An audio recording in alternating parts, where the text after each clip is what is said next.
ವೀಕ್ಷಕರೇ ನಮಸ್ಕಾರ. ಕುಕ್ಕೆ ಸುಬ್ರಹ್ಮಣ್ಯ ಠಾಣಾ ವ್ಯಾಪ್ತಿಯ ಯಶವಂತ ಕಾಜಿಮುಡ್ಕ ಕಲ್ಮಕ್ಕಾರು ಮನೆ ಇವರು ತುಂಬ ದಿವಸದಿಂದ ನಾಪತ್ತೆಯಾಗಿದ್ದಾರೆ.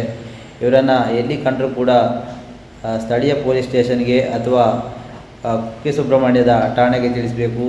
ಕಾಂಟ್ಯಾಕ್ಟ್ ನಂಬರನ್ನು ಕೆಳಗೆ ಸ್ಕ್ರೀನಲ್ಲಿ ಹಾಕಿದ್ದೇನೆ. ದಯವಿಟ್ಟು ಎಲ್ಲರೂ ಸಹಕಾರವನ್ನು ಮಾಡಬೇಕು.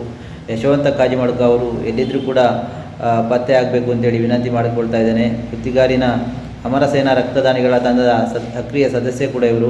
ಹಲವಾರು ಬಾರಿ ತನ್ನ ಪ್ರಾಣವನ್ನು ಪಣಕ್ಕಿಟ್ಟು ತುರ್ತು ಸಂದರ್ಭದಲ್ಲಿ ರಕ್ತದಾನವನ್ನು ಮಾಡಿ ಇನ್ನೊಂದು ಜೀವವನ್ನು ಉಳಿಸಿರ್ತಕ್ಕಂತಹ ಯಶವಂತ್ ಕಾಜಿಮುಡ್ಕ ತಾವು ಖಂಡಿತ ಪತ್ತೆ ಆಗಬೇಕು, ಮತ್ತೆ ಸಕ್ರಿಯರಾಗಿ ತನ್ನ ಮನೆಯವರನ್ನು ಸೇರಿಕೊಳ್ಬೇಕು. ಯಾವುದೇ ನೋವುಗಳಿದ್ದರೂ ಕೂಡ ತಾವು ಮರಳಿ ಮನೆಗೆ ಬರಬೇಕು ಅಂತ ಹೇಳುವಂಥ ವಿನಂತಿಯನ್ನು ಮಾಡ್ತೇನೆ. ಎಲ್ಲರೂ ಕೂಡ ಸಹಕಾರವನ್ನು ಮಾಡಬೇಕು ಅಂತ ಕೇಳಿಕೊಳ್ತಾ ಇದ್ದೇನೆ.